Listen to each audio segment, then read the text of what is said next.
الحاقہ نام سورہ کے پہلے ہی لفظ کو اس کا نام قرار دیا گیا ہے۔ زمانہ نزول یہ بھی مکہ معظمہ کے ابتدائی دور کی نازل شدہ سورتوں میں سے ہے، اور اس کے مضامین سے معلوم ہوتا ہے کہ یہ اس زمانے میں نازل ہوئی تھی جب رسول اللہ صلی اللہ علیہ وسلم کی مخالفت تو شروع ہو چکی تھی، مگر اس نے ابھی زیادہ شدت نہ اختیار کی تھی۔ مسند احمد میں حضرت عمر رضی اللہ عنہ کی روایت ہے کہ اسلام لانے سے پہلے ایک روز میں رسول اللہ صلی اللہ علیہ وسلم کو ستانے کے لیے گھر سے نکلا، مگر آپ مجھ سے پہلے مسجد حرام میں داخل ہو چکے تھے۔ میں پہنچا تو آپ نماز میں سورہ الحاقہ پڑھ رہے تھے۔ میں آپ صلی اللہ علیہ وسلم کے پیچھے کھڑا ہو گیا اور سننے لگا۔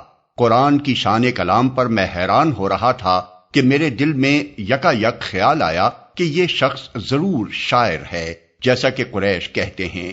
فوراً ہی حضور صلی اللہ علیہ وسلم کی زبان سے یہ الفاظ ادا ہوئے، یہ ایک رسول کریم کا قول ہے، کسی شاعر کا قول نہیں ہے۔ میں نے اپنے دل میں کہا شاعر نہیں تو پھر کاہن ہے۔ اسی وقت زبان مبارک پر یہ الفاظ جاری ہوئے، اور نہ کسی کاہن کا قول ہے، تم لوگ کم ہی غور کرتے ہو، یہ تو رب العالمین کی طرف سے نازل ہوا ہے۔ یہ سن کر اسلام میرے دل میں گہرا اتر گیا۔ حضرت عمر رضی اللہ عنہ کی اس روایت سے معلوم ہوتا ہے کہ یہ سورت ان کے قبول اسلام سے بہت پہلے نازل ہو چکی تھی، کیونکہ اس واقعے کے بعد بھی ایک مدت تک وہ ایمان نہیں لائے تھے، اور وقتاً فوقتاً متعدد واقعات ان کو اسلام سے متاثر کرتے رہے تھے، یہاں تک کہ اپنی بہن کے گھر میں ان کے دل پر وہ آخری ضرب لگی جس نے ان کو ایمان کی منزل پر پہنچا دیا۔ تفصیلات کے لیے ملاحظہ ہو تفہیم القرآن جلد سوم، دیباچہ سورہ مریم، جلد پنجم، دیباچہ سورہ واقعہ۔ موضوع اور مضمون اس کا پہلا رکوع آخرت کے بیان میں ہے، اور دوسرا رکوع قرآن کے منزل من اللہ اور محمد صلی اللہ علیہ وسلم کے رسول برحق ہونے کے بارے میں۔ پہلے رکوع کا آغاز اس بات سے ہوا ہے کہ قیامت کا آنا اور آخرت کا برپا ہونا ایک ایسی حقیقت ہے جو ضرور پیش آ کر رہنی ہے۔ پھر آیت 4 سے 12 تک یہ بتایا گیا ہے کہ پہلے جن قوموں نے بھی آخرت کا انکار کیا ہے وہ آخر کار خدا کے عذاب کی مستحق ہو کر رہی ہیں۔ اس کے بعد آیت 17 تک قیامت کا نقشہ کھینچا گیا ہے کہ وہ کس طرح برپا ہوگی۔ پھر آیت 18 سے 37 تک وہ اصل مقصد بیان کیا گیا ہے جس کے لیے اللہ تعالیٰ نے دنیا کی موجودہ زندگی کے بعد نوع انسانی کے لیے ایک دوسری زندگی مقدر فرمائی ہے۔ اس میں بتایا گیا ہے کہ اس روز تمام انسان اپنے رب کی عدالت میں پیش ہوں گے، جہاں ان کا کوئی راز چھپا نہ رہ جائے گا۔ ہر ایک کا نامہ اعمال اس کے ہاتھ میں دے دیا جائے گا۔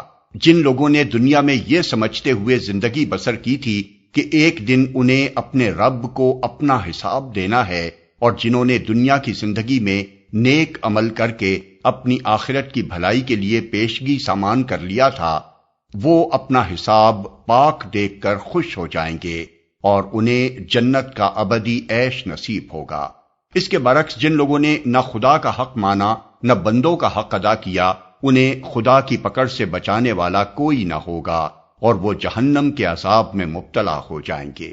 دوسرے رکوع میں کفار مکہ کو خطاب کرتے ہوئے فرمایا گیا ہے کہ تم اس قرآن کو ایک شاعر اور کاہن کا کلام کہتے ہو، حالانکہ یہ اللہ کا نازل کردہ کلام ہے جو ایک رسول کریم کی زبان سے ادا ہو رہا ہے۔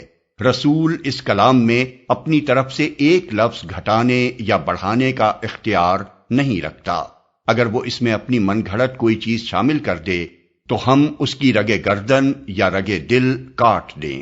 یہ ایک یقینی برحق کلام ہے، اور جو لوگ اسے جھٹلائیں گے انہیں آخر کار پچھتانا پڑے گا۔